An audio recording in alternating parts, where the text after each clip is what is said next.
kita kumpulin isu yang seru-seru di minggu ini ya.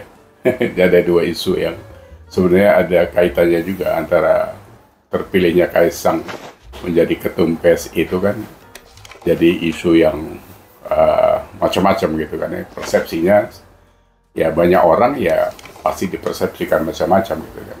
Nah, ada yang mengomentari tentang terlalu instan, masih muda, tidak pantas, terus karena dia kebetulan anak Jokowi dan sebagainya. Pokoknya ya ketidaksukaan itu bisa dari sudut manapun gitu. Ada yang melihat dari sudut yang lebih netral atau yang mendorong ya sah-sah saja gitu. Ya, saya sendiri juga kan melihatnya itu dari sudut yang positif saja, walaupun saya dari awal tidak suka terhadap PSI karena kasus soalnya Prabowo yang diangkat Grace Natali dan Giring yang menyatakan humble mau mendatangi PSI yang masih muda dan sebagainya. Waktu itu kan kita bukan soal Pak Prabowo itu baik terus mau mendatangi. Isunya itu kan macam-macam gitu kan. Jadi isu PSI menempati kantor berkarya, terus sekjennya berkarya juga menjadi pengurus DPD PSI, itu kan menjadi isu yang sampai sekarang belum terjawab. Ya tiba-tiba kalau sekarang Kaisang diangkat menjadi ketua PSI, ya memang nantinya harus hutang tentang isu di belakang itu ada cendana, ada aset-aset yang dipakai itu harus dijelaskan. Tapi itu kita abaikan dulu sementara karena kalau kita lihat dari sudut kepentingan, memang sayang kalau PSI itu berantakan karena sudah bisa meraup di 2019 kan sudah bisa meraup 2,5 juta suara. 2014 sebenarnya saya sudah diajak ngomong dengan teman-teman anak-anak muda di PSI. Waktu itu ngobrol santai lah di Jakarta. Saya bilang kalian terlalu pede kalau semuanya harus anak muda karena bagaimanapun sebuah proses politik itu perlu mentor, perlu tauladan dan sebagainya. Tapi memang waktu itu ya mereka jalan dengan kepedean yang sangat tinggi, tapi akhirnya kan memang tidak bisa tercapai gitu. Padahal itu bagus sebenarnya. Nah, 2,5 juta itu yang harus diamankan. Nah, kalau Kaisang sekarang bisa mengamankan itu, kan itu bagus daripada terombang-ambing, apalagi setelah kasus PSI dibantai oleh isu bergabung dengan berkarya itu kan, jadi kan negatif banget. Terus gitu Grace Natali kan sedikit rada pongah lah kalau saya lihat bahasanya itu kan dari awal kepedean gitu. Dia lupa kalau Prabowo itu kan punya catatan tentang 98 rusuhnya Jakarta, masa dipuji-puji apa dia lupa gitu. Tapi itu persoalan lain. Sekarang kita bicara Kaisang. Jadi Kaisang itu saya pikir biarkan dia bergerilya di situ karena kalau tidak PSI itu bisa kemana-mana dan sangat disayangkan gitu. Jadi diambil positifnya saja dulu, nanti dia berjalan. Kalau dibilang dia anak ingusan, dia nggak punya pengalaman dan sebagainya.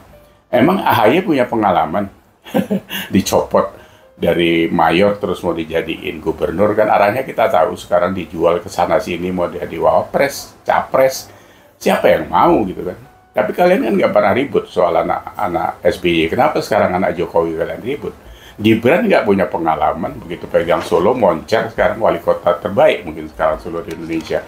Ini soal tauladan, jadi bukan soal usia gitu. Jadi kematangan jiwa itu diambil dari beberapa hal, dari proses dia belajar dengan orang tuanya yang ditauladani dan sebagainya. Jadi bukan soal dia lama di satu partai terus baru diangkat ketua umum.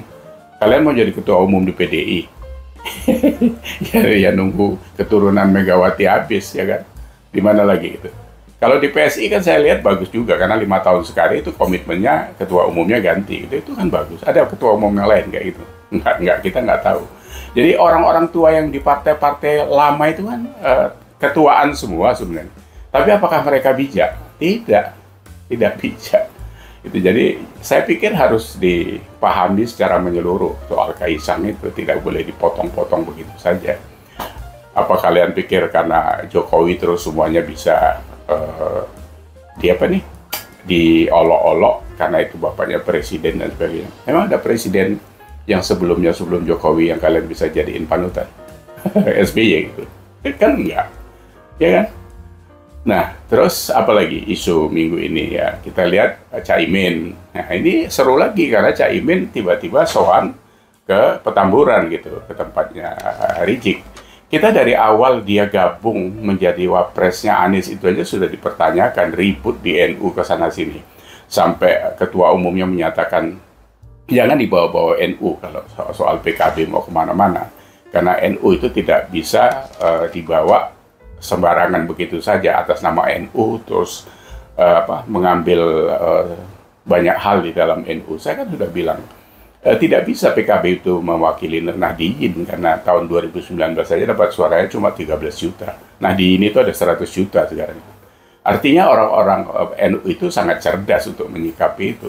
Nah ini kan parah Caimin, gabung sama Anies, loncat sana loncat sini, ngomongnya gelepotan, terus kemarin cium tangan sama Rizik. Ini Rizik kan sudah kita tahu. Dia ini kan orang yang menghina Gus Dur, menghina NU. Mulutnya joroknya kayak gitu. Lebih-lebih dari comberan yang airnya hitam itu. Kok bisa-bisanya loh Caimin itu ke situ gitu. Cium tangan kemarin itu Maulid Nabi di situ. Di Petamburan itu kan bekas jejak yang sudah tercoreng Petamburan itu. Dibubarkan karena mereka juga pro khilafah HTI. Dan sebagainya. Masa itu nggak ingat? Ini karena nafsu Caimin mau menjadi wapres itu yang menjadikan dia jadi gelap mata seperti itu. Ini nauzubillah min zalik. Ada ajaran NU seperti itu? Nggak ada. Nggak ada. Jadi itu pribadi Caimin yang begitu liar kalau kita lihat. Jadi PKB itu sayang, tapi ya karena dapatnya juga dapat tidak benar mengkudeta Gus Dur. Kata Gus Dur itu dicuri oleh Muhaimin gitu. Ini kan sama sudah sama berdemokrat. Pemimpin lamanya itu kan dikudeta semua, diganti pelan-pelan dengan cara yang begini. Tapi kan dicaplok sebenarnya. Ini permainan-permainan kayak gitu apa ya? Permainan kotor yang tidak mendidik sama bangsa ini. Nah, kembali lagi kepada Caimin. Jadi sangat disayangkan, tapi ya sudah terlanjur karena memang sudah dideklarasikan. Kemarin kan waktu di Hotel Majapahit kan deklarasi pertama kan, walaupun di dalam dideklarasikan wapresnya Anies, tapi di luar anak-anak membuat lagunya Ganjar gitu. Jadi itu olo-oloan yang sebenarnya anak-anak itu apa ya sudah memprediksi ini bakal kacau balau gitu. Kita akan lihat nanti coba apa ini sampai kepada deklarasi ke pendaftaran sebagai calon presiden atau berhenti di tengah jalan, kita nggak tahu. Mana yang akan terjadi nanti. Yang lain-lain isu Pak Prabowo mungkin bisa dijadiin wapresnya Ganjar dan sebagainya, itu kalau bisa ya jadi ya bagus gitu. Jadi biar satu putaran selesai, nggak buang-buang duit. Itu harapannya kita. Kalau soal kepentingan politik urusan kalian itu, karena kita tahu perpolitikan Indonesia itu kan luar biasa sebenarnya permainannya, dari mulai duitnya komitmennya, munafiknya, semua ada di situ. Makanya kami ini sebagai rakyat nunggu mana sih presiden pengganti Jokowi ini yang betul-betul bisa diandalkan ya. Sampai sekarang ya memang kami cuma melirik Ganjar Pranowo karena dia yang begitu jelas hasil karyanya. Kalau yang lain kan ngowos semua. Pengalamannya kan nggak ada. Anies, Prabowo, karyanya apa? Nggak ada karyanya kacau semua itu. Itu kok mau jadi presiden. Ya tapi yang seperti kita bicarakan yang lalu, memang haknya warga negara mau nyalon, ada yang dukung, ada duitnya ya silakan gitu. Ini kan nggak murah jadi presiden itu. Makanya dibilang Bambang Susatyo bahwa wong anggota DPR RI 30 miliar. Apa nggak presiden 3 sampai 5 triliun kali itu duitnya sopo. Kalau nggak dicukongi.